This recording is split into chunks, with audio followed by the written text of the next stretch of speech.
Welcome to Gomez world. இன்றைக்கி என்ன ரெசிபினா சைவ நெத்திலி மீன் ஃப்ரை.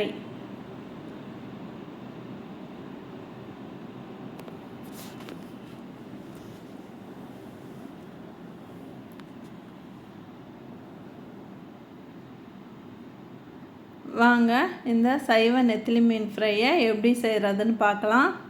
அதுக்கு முதல்ல ஒரே ஒரு வாழைக்காய் நான் எடுத்திருக்கேன். அந்த வாழைக்காவை மேலேயும் கீழேயும் கட் பண்ணிவிட்டு பீலர் வச்சு மேலே இருக்க தோலெல்லாம் நல்லா எடுத்துடலாம். அதுக்கப்புறமா இதை நாலாக நம்ம கட் பண்ணி எடுக்கலாம். நாலான்னு சொல்கிறத 8ஆக கூட கட் பண்ணி எடுக்கலாம். இந்த மீன் நீளமாக இருக்கும் இல்லையா, அதே மாதிரி நீங்கள் கட் பண்ணி எடுத்துக்கோங்க. எல்லா வாழைக்காவையும் நான் கட் பண்ணிவிட்டு உங்களுக்கு காமிக்கிறேன். இதுக்கு தேவையான மசாலா கடலை மாவு 4 ஸ்பூன், இது கருப்பு உப்பு 1/2 ஸ்பூன், உப்பு சாதா உப்பு, இது மசாலா கரம் மசாலா 1/2 ஸ்பூன், காஷ்மீரி மிளகாத்தூள் 1/2 ஸ்பூன், மட்டன் மசாலா 1/2 ஸ்பூன், இஞ்சி பூண்டு பேஸ்ட் 1/2 ஸ்பூனு, இது மிளகாத்தூள். இது எல்லா மசாலாவையும் நம்ம இப்போ மிக்ஸி எடுத்து வச்சுக்கலாம். இது கஸ்தூரி மேத்தி, இது கார்ன்ஃப்ளவர் மாவு 2 ஸ்பூன் நான் எடுத்து வச்சுருக்கேன். அதை கடைசியாக தான் நான் மிக்ஸ் பண்ண போகிறேன். இப்போ எல்லா மசாலாவையும் ஒரு கிண்ணத்தில் போட்டு மிக்ஸ் பண்ணிக்கலாம். நான் ஒரு தப்பு பண்ணிட்டேன். என்ன அப்படின்னா, பெரிய கிண்ணமாக எடுக்காமல் சின்ன கிண்ணத்துலேயே எல்லா மசாலாவையும் நான் போட்டுட்டேன். அதுக்கப்புறமா பெரிய கிண்ணத்தில் நான் மிக்ஸ் பண்ணேன். இப்போ எனக்கு 2 வேலை ஆயிடுச்சு. பரவாயில்ல, அதனால் இருந்தாலும் ஒன்றும் பிரச்சனை இல்லை. இப்போ நீங்கள் எடுக்கும்போதே பெரிய கிண்ணமாக எடுத்து நல்லா மிக்ஸ் பண்ணுங்கள். அப்போ தான் நாம் செய்கிற அந்த மசாலா எல்லாமே அந்த வாழைக்காயில் போய் சேரும். இப்போ நான் பெரிய கிண்ணத்தில் நான் மிக்ஸ் பண்ணுறேன் எடுத்து வச்சு.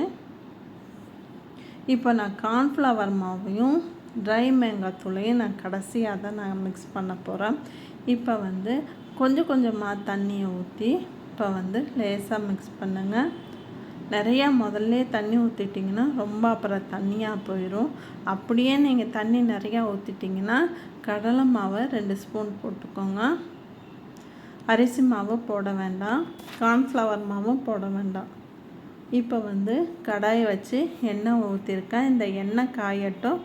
காஞ்சிட்டுருக்க நேரத்தில் நம்ம வாழைக்காய் மசாலாவில் நாம் இதில் கார்ன்ஃப்ளவர் போட்டு நல்லா நம்ம பரட்டி எடுத்துக்கலாம்.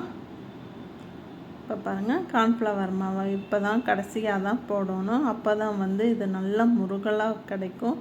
முதல்லையே போட்டுட்டிங்கன்னா வளவலான்னு இருக்கும். இது ட்ரை மேங்காய் தூள் 1/2 ஸ்பூனு. இது கடைசியாக எதுக்காக நான் சேர்த்துக்கிறேன்னா, இதில் புளிப்புத்தன்மை இருக்கும்.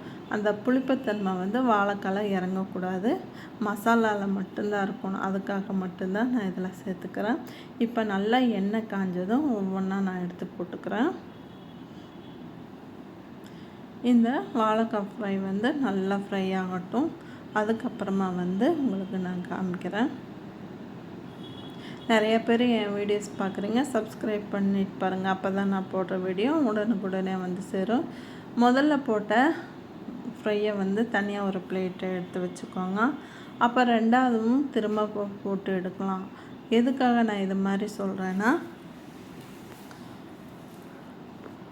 இப்போ 2ஆவது டைமு நான் போட்டிருக்கேன். இதுவும் நல்லா வேகட்டும். இப்போ கருப்பு உப்பு எதுக்காக நான் சேர்த்துக்கிறேன்னா, வாழைக்காக்குன்னு எந்த ஒரு டேஸ்ட்டு கிடையாது. இந்த கருப்பு உப்பு போடுறதுனால வாழைக்காக்கு அந்த மீன் டேஸ்ட்டு கிடைக்கும். அதனால தான் இந்த கருப்பு உப்பு சேர்த்துக்கிறேன். இப்போ அசைவம் சாப்பிடாதவங்க நிறைய பேர் இருப்பாங்க. இது மாதிரி செஞ்சு கொடுங்க, நல்லாயிருக்கும். மீன் ஃப்ரை மாதிரியே நல்லா சூப்பராக இருக்கும், அருமையாக இருக்கும். இப்போ முதல்ல போட்டு வச்ச ஃப்ரையை திரும்பவும் எண்ணெயில் போடுங்க.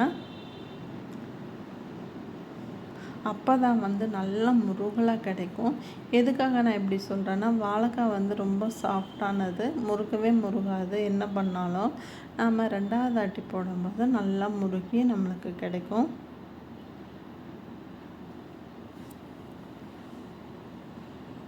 பசங்க வாழைக்காவை விரும்பி நிறையா பசங்க சாப்பிட மாட்டாங்க. இது மாதிரி செஞ்சு கொடுங்க, சாப்பிடுவாங்க. எல்லாத்தையும் இதே மாதிரி போட்டு எடுத்து வச்சுக்கோங்க.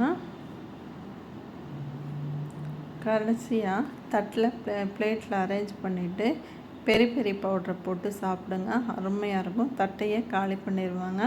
இது மாதிரி வீடியோஸ்க்கு என் சேனலை லைக் பண்ணுங்கள், ஷேர் பண்ணுங்கள், கமெண்ட் பண்ணுங்கள், சப்ஸ்கிரைப் பண்ணுங்கள். தேங்க்யூ ஃபார் வாட்சிங்.